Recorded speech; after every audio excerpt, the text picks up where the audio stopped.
જય શ્રી કૃષ્ણ, જય શ્રી રામ બધા મિત્રોને સ્વાગત છે તમારું બધાને મારા ફરીથી એક નવા બ્લોગમાં. તો આજે અત્યારમાં વાગી ગયા છે 11:30 અને અત્યારે આપણે આવી ગયા છે ઢોરના પાણી પાવા.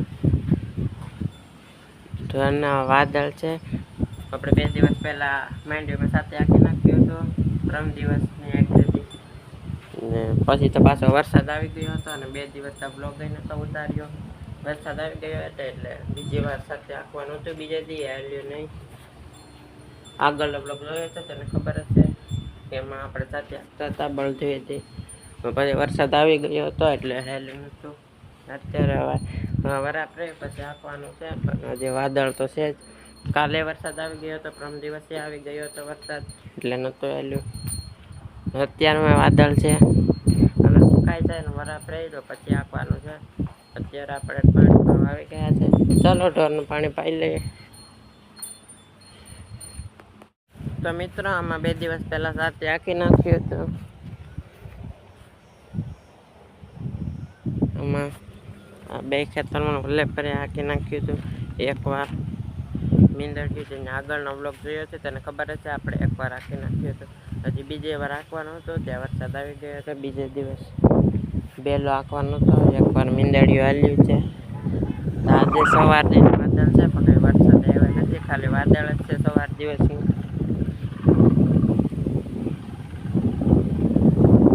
આમાં એકવાર હાલ્યું છે તો વરાપ રહે પછી આંકવાનું છે. અત્યારે લીલું છે, બધું લીલું લાગે છે આમાં અત્યારે માંડવીમાં. હવે તો કોરું વરાપ તડકો નીકળે અને સુકાઈ જાય પછી હાથી હાલે એવું થાય. અત્યારે તો હાથી હાલે એવું છે નહીં. લીલું કેવું છે, લીલું છે. The next day. મોર્નિંગ બધા મિત્રોને બીજા દિવસ સુધી થયા છે અને અત્યારે આપણે આવી ગયું છે ડ્રોન દવા છાંટવા આવી ગયું છે. દવા છાંટે છે, ડ્રોનની મદદથી દવા છાંટાય છે. જોઈ શકો છો છાંટે છે. આ 2 ખેતરમાં છાંટવાની છે, આમાં છાંટે છે.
દવા છાંટે છે મિત્રો, એટલી છંટાઈ ગઈ છે, થોડુંક જ રહ્યું છે છાંટવાનું બાકી.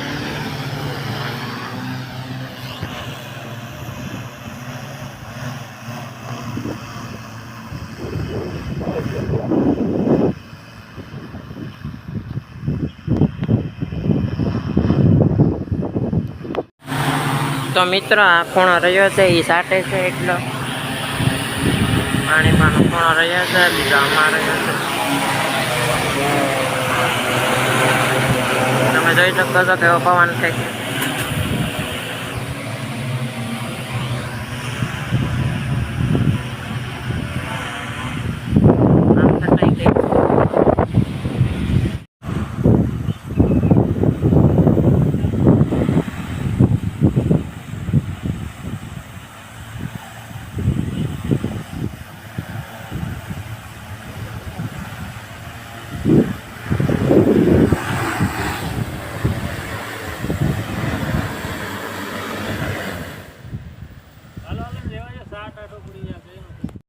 તો મિત્રો આપણે ડ્રોન દવા છાંટવા આવ્યું હતું. એ છટાઈ ગઈ છે દવા અને વહી ગયું છે. દવા છાંટી દીધી છે. આ ખડની નથી, વરસાદ હતો ત્યાં આજે વરાપતિ એટલે પછી ખડ બહુ હતું એટલે ખડની દવા છાંટી છે બે ખેતરમાં, આમાં ને આમાં છાંટી દીધી છે અને ડ્રોન વહી ગયું છે, છટાઈ ગઈ છે. હવે જોઈએ 2-3 દિવસ પછી એનું રિઝલ્ટ કેવું આવે. 2-3 દિવસ પછી ખડ બળી જાય કે નહીં તે જોઈએ. છાંટી તો દીધી છે ખડથી, હવે 2-3 દિવસ પછી ખબર પડે ખડ બળે કે નહીં. બેમાં છાંટી છે. તો મિત્રો અત્યારના વાગી ગયા છે 2, અત્યારે 2 વાગી ગયા છે ને અત્યારે આપણે ઓલે વાડિયા ગયા છે બેલો આંકવા જાય છે. ત્યાં 2-3 દિવસ તો બહુ કંઈ વરસાદ છે ને એટલે હાલ એવું થઈ ગયું છે, તો ત્યાં આંકવા ગયા છે બેલો, ત્યાં બેલો આંકવા ઓલે વાડીએ. આમાં તો સવારે તમે જોયું આજે દવા છાંટી હતી ડ્રોનની મદદથી, એટલે આમાં તો 2-3 દિવસ છાંટી ન હાલે. જે ખેડૂત મિત્રો હશે તેને ખબર હશે દવા છાંટ્યા પછી 2-3 દિવસ છાંટી ન અપાય, એટલા માટે આમાં તો આંકવાનું નથી 2-3 દિવસ. એટલે ઓલી વાડીએ દવા નથી છાંટી તો ત્યાં ગયા છે આંકવા જાય છે જે આગળ 2 વાગે. તો ચાલો મિત્રો હવે આજનો બ્લોગ વિડીયો અહીં જ પૂરો કરી નાખીએ. તો આજનો બ્લોગ વિડીયો કેવો લાગ્યો કમેન્ટ કરીને જરૂર જણાવજો. તો ચાલો મળીએ હવે નેક્સ્ટ બ્લોગ વિડીયોમાં.